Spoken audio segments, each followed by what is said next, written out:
Hello and welcome to Outward, Slate's podcast where we support all the new yous you create in this new year as long as they are extremely, deeply queer. I'm Brian Lauder, an editor at Slate, and we've got a somber but I think really important show for you today. But before we get into it, I wanted to offer just a quick content warning. This episode will discuss suicide, not in any graphic detail, but just as a thing that happens in the world. And so if that's not something that's for you, we hope to see you on the show next week. So last November, news surfaced of a tragic situation down in Smith Station, Alabama. The town's mayor and local pastor, F.L. Bubba Copeland, committed suicide after a week-long campaign by a conservative news site to out Copeland as a trans woman. In the aftermath, my Slate colleague, Evan Urquhart, was troubled not only by Copeland's death, but by what this vicious right-wing assault indicated about where anti-queer and trans conservatives, who are, of course, a growing force in this country right now, would like to take us. He decided to write about it and look into the history of forced outings in America. And the result is a sobering and essential new piece titled The Outing of Bubba Copeland. I had the pleasure of editing the piece, and I have the pleasure of welcoming Evan back to Outward today. If you need a refresher, in addition to being an Outward contributor, Evan is Slate's comments moderator, and he's also the founder and editor of Assigned Media. We'll be back with Evan right after the break.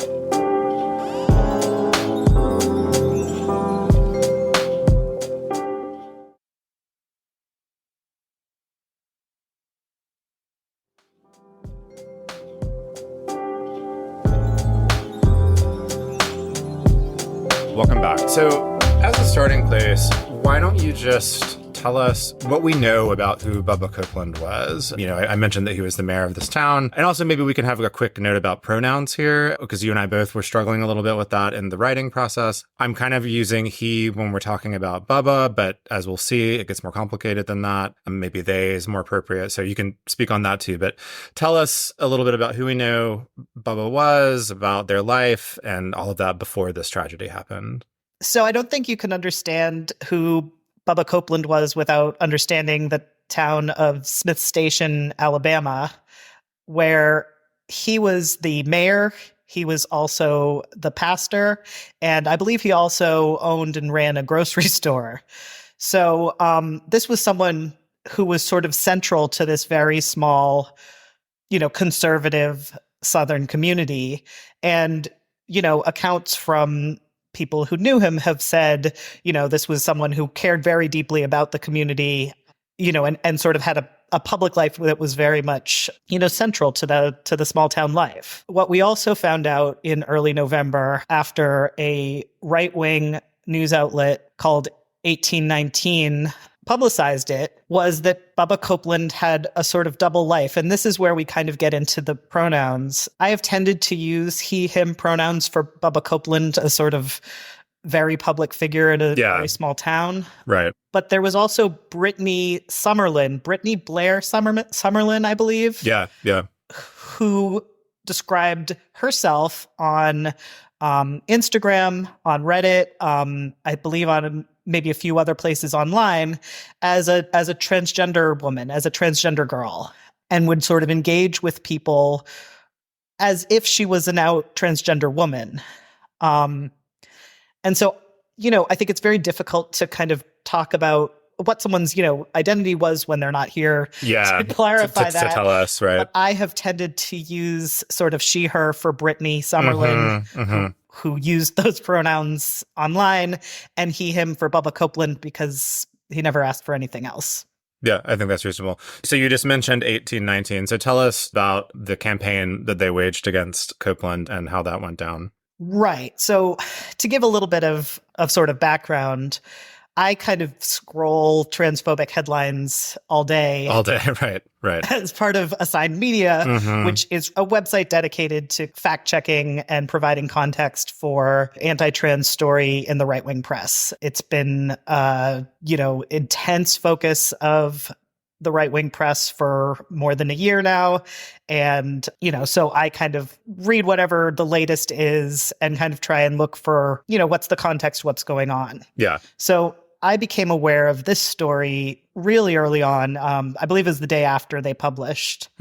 Which I think was November 1st for our listeners. Yeah. Right. So on November 2nd, I became aware of it, and I didn't want to touch it because they were ruining a person's life. I mean, in the story, they talk about this person begging them not to publish the story and deleting all of their accounts when they're sort of confronted with the evidence of this double life. They went ahead anyway.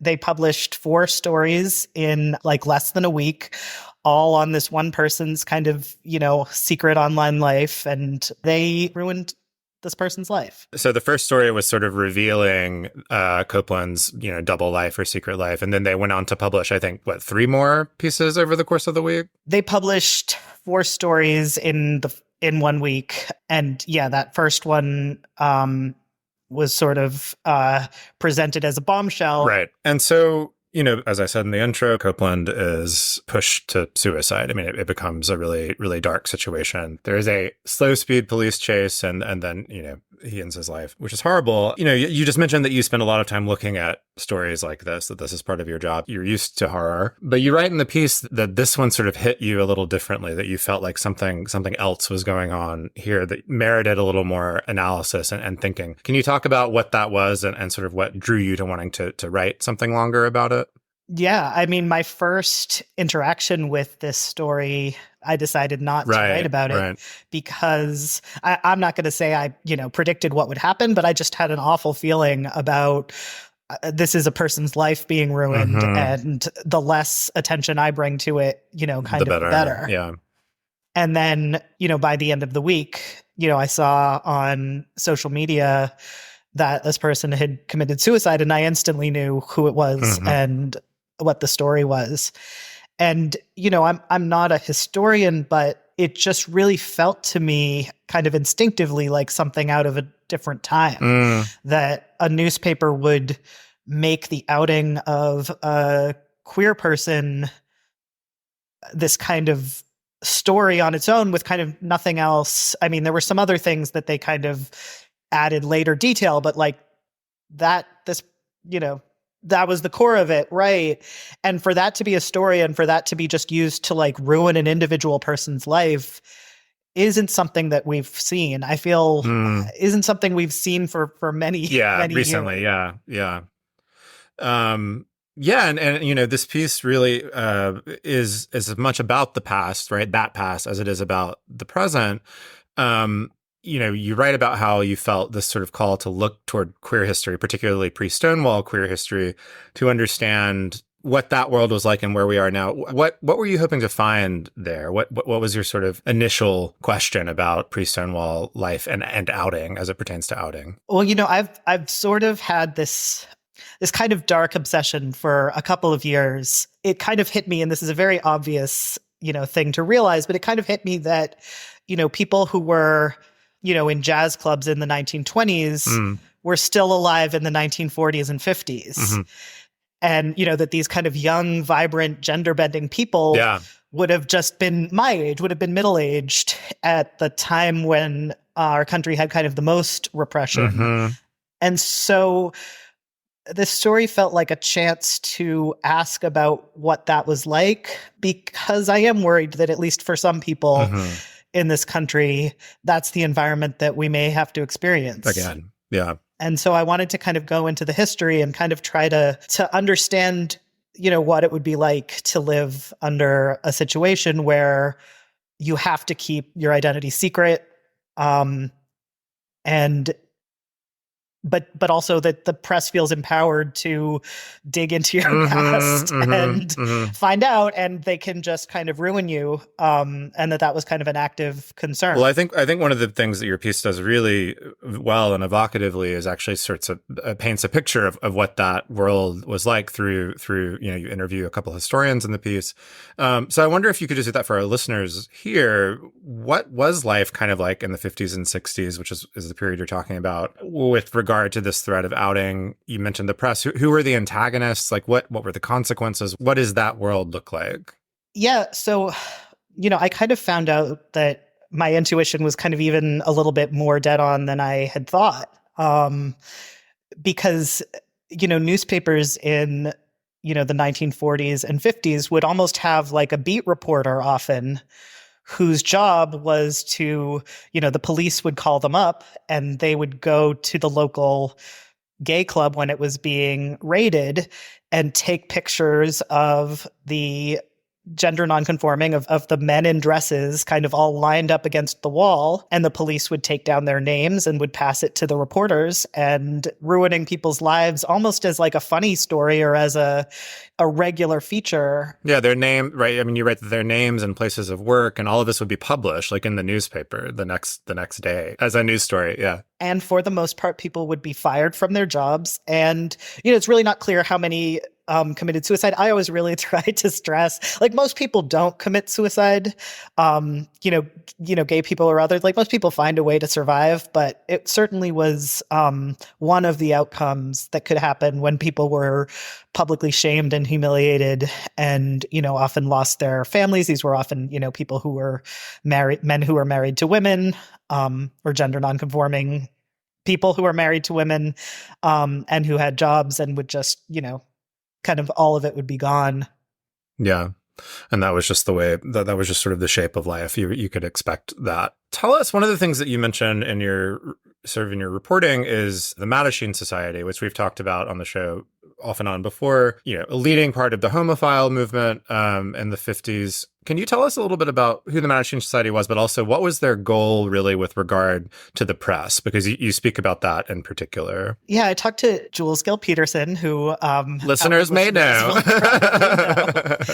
who had kind of studied the papers of one of the leaders who was part of the Mattachine Society. What she found was that changing the press coverage and changing this dynamic was one of the major goals of that kind of pre-Stonewall, very, in some ways, tepid activism. I believe that, members wouldn't even use their real names with other members. This is kind of how... Yeah, it was really underground. That's true. How paranoid and difficult it was to kind of have anything like this sort of organizing. But one of the things that the San Francisco group really focused on was having better relationships with the police, but also trying to have stories in the press that weren't uniquely, uniformly negative, and trying to shift this kind of constant tone. And I believe they also, kind of defended people in court who, were the victims of these kind of raids. Yeah. One other thing that you go into a little bit, and it's funny, we just talked about it with regard to the show Fellow Travelers, the Showtime series Fellow Travelers on the podcast a couple episodes ago, is the Lavender Scare, which is happening in this general period.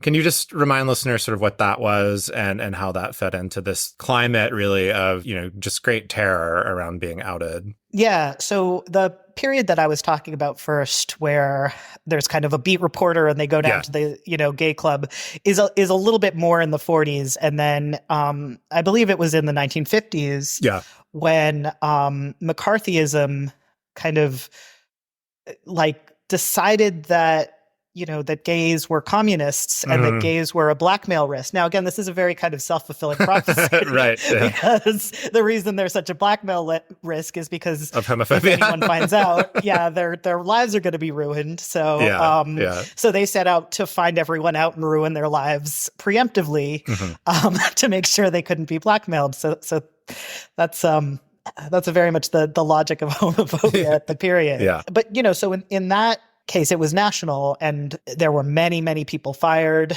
There were congressional hearings, and there was a very public, well-publicized suicide that was actually, the person who was outed was the son of, I believe it was a U.S. senator. And the U.S. senator committed suicide because his son was going to be outed. Yeah, yeah. And it is perhaps maybe not, the moment that suicide became so associated with people's impression of the LGBTQ community, then, gay or homosexual was probably the word they would have used for everyone. But it certainly kind of cemented that and kind of took that nationwide as sort of part of how people could understand and picture and stereotype, gay people or who we now call queer people. Yeah. I think that's actually a great place to take a break. We will be right back with more and connecting all of this history to sort of our present right after a very short break.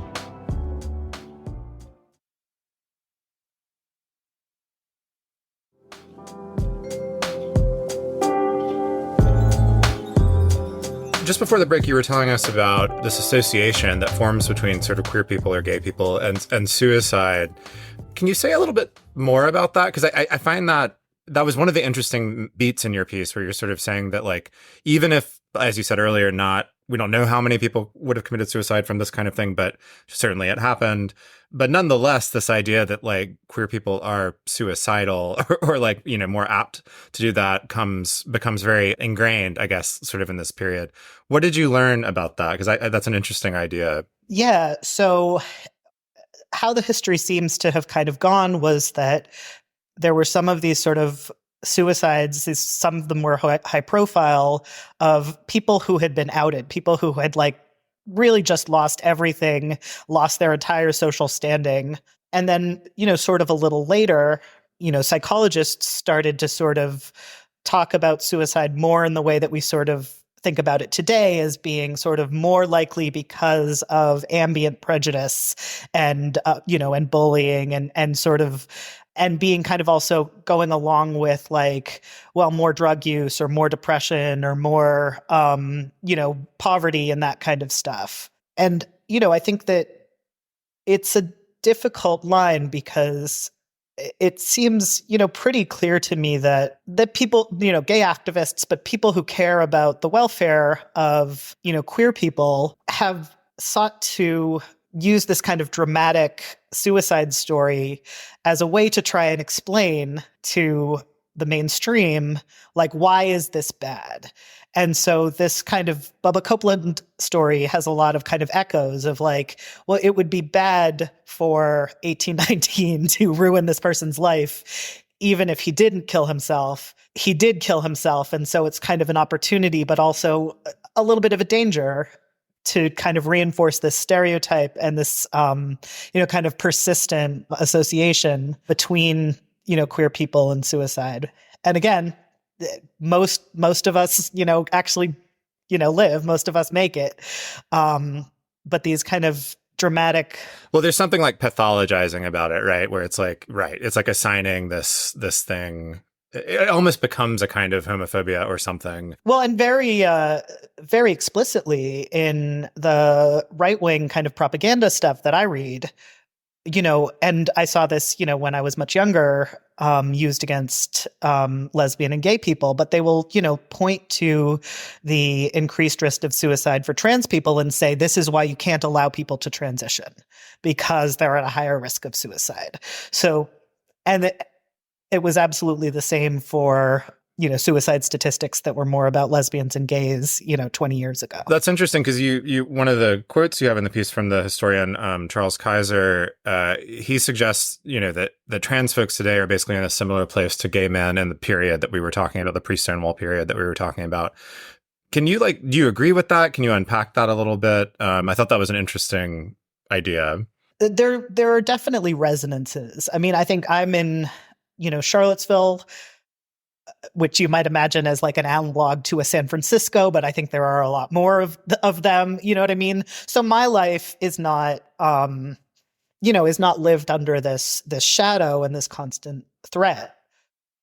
But, for trans people who are in, smaller towns or in red states or especially both, there is, I think, people who live their whole lives in the closet knowing that they're trans but never transitioning. And then the other side of that is people who are stealth, people who no one knows that they're transgender and, transitioned and kind of moved away and kind of reinvented their life, but who live with the fear that, someone might find that out. Past, and I think the current kind of, I think that was kind of, felt like it was kind of easing. It felt like it was kind of going away. I think I had a lot of hope that the stealth trans people that I kind of knew of would either not need to do that or be able to come out, or that we wouldn't need to, have younger generations wouldn't feel quite as much of a need to do that. And what this kind of, this current moral panic is doing is really, I think, putting people back into that fear of, there's no way that if anyone knew this about me, that I could continue to have a normal life or be accepted in my community. That's a great segue actually to the sort of last big chunk of your piece, which goes into sort of where we are now. So you talk about the various ways that the right is trying to reinvent this climate of terror for 2024. What are some of those ways, and how do you sort of see that climate and how it connects again to this history that you looked at? Yeah, I mean, I think that the right explicitly wants to take us back to a time when gay people stayed in the closet or when they didn't exist, depending on at the very least out of depending on public, but yeah.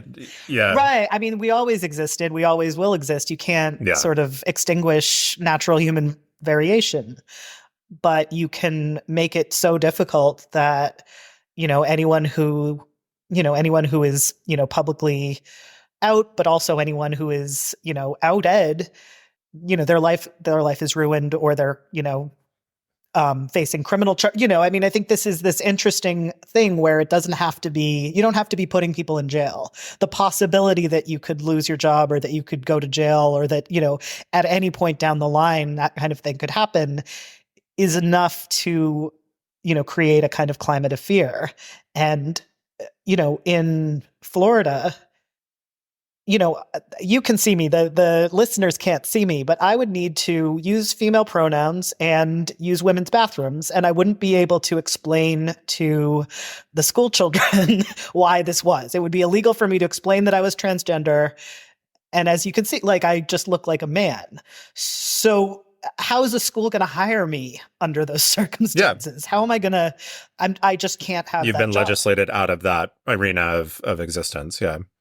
Right. And it's sort of, I think school teachers, and maybe daycare workers, people who are working with children are the kind of most vulnerable right now, but it's also a sign of where the climate that they want to bring back, where it's just not possible to live as a trans person in any kind of safety or comfort. And again, if, as you said, if you do try, whether that's through maybe being stealth or not transitioning, not socially transitioning or whatever it may be, there's still that outing fear hanging over your head. I think this is honestly the part about the Bubba Copeland story that I find the most chilling is that Bubba Copeland followed the rules. Right.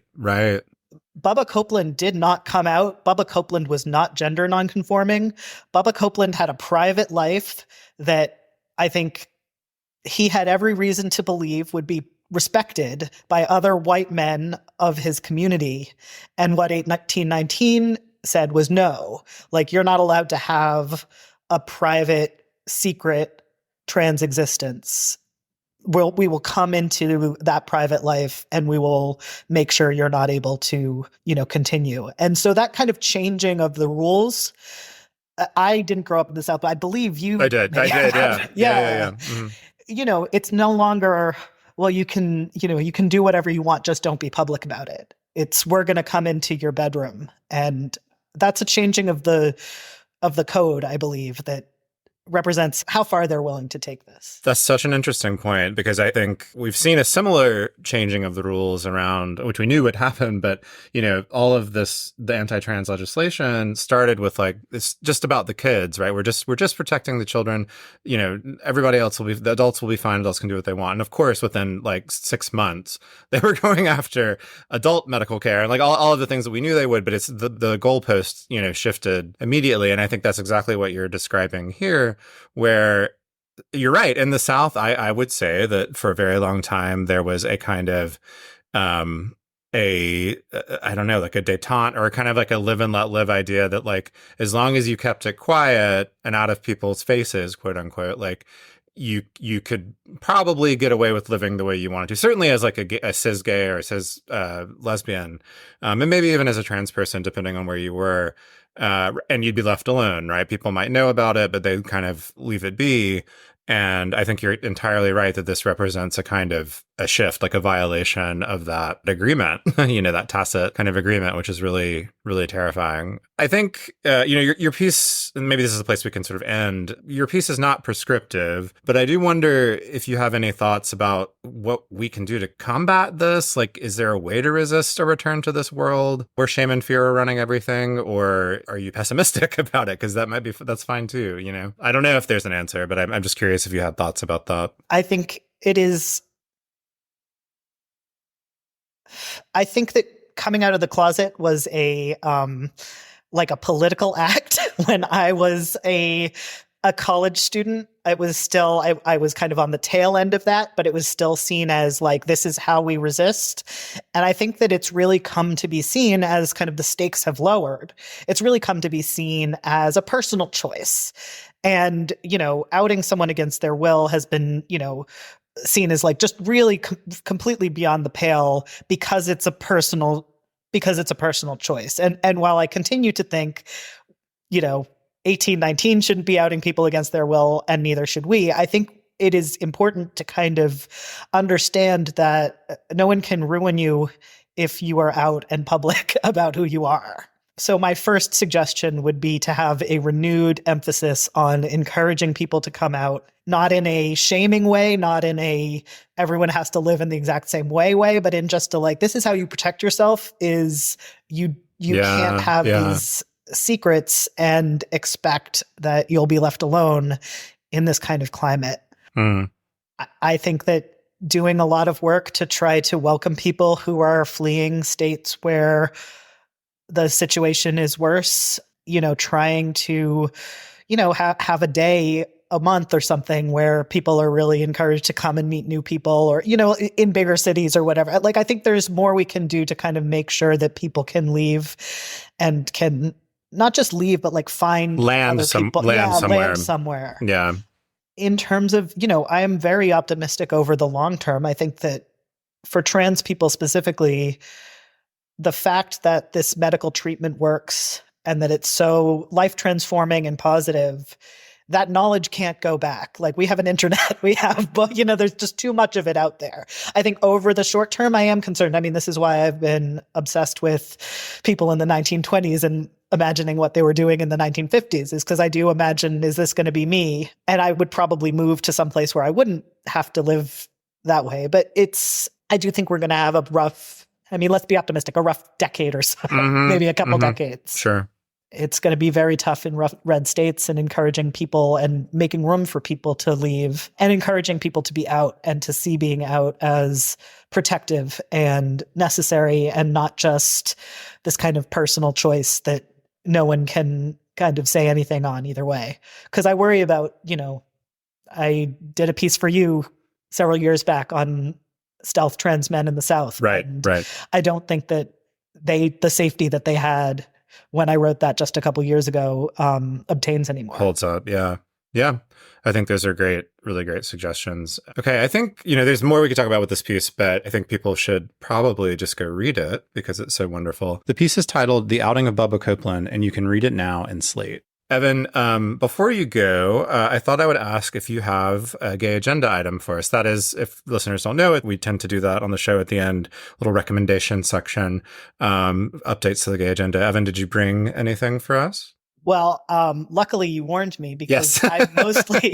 I mostly consume other people playing video games on Twitch. Right. But, there's this short documentary called Victoria by, I believe it's Eloisa Diaz.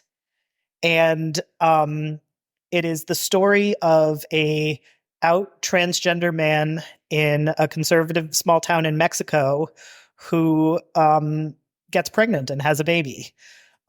This is a guy who's on testosterone, who's very kind of male passing, and he decides to have a child. It's a beautiful documentary. I don't think many people know about it. There's a little bit of transmasculine representation there, so I'd encourage people to check it out. Oh, that sounds wonderful. Yeah, I hadn't heard of it until you mentioned it, so that's great to know. All right, well, our guest today has been Evan Urquhart. He is the founder and editor of Assigned Media, which we've talked about on the show before. You can go check that out at assignedmedia.org. Also an Outward contributor and our fantastic community moderator here at Slate. Evan, thanks so much for writing this piece and for joining us today on the show. I'm always so glad to come.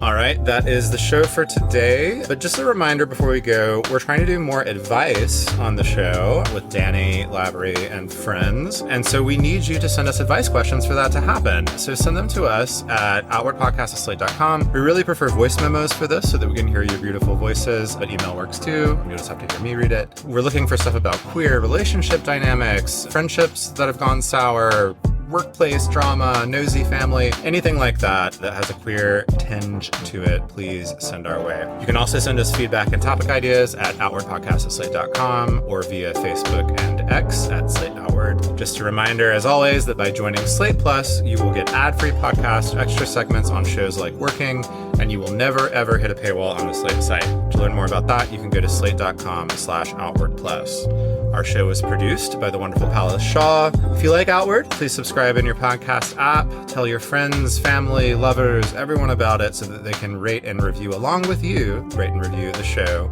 so that others can find it. Until next time, stay gay, everybody.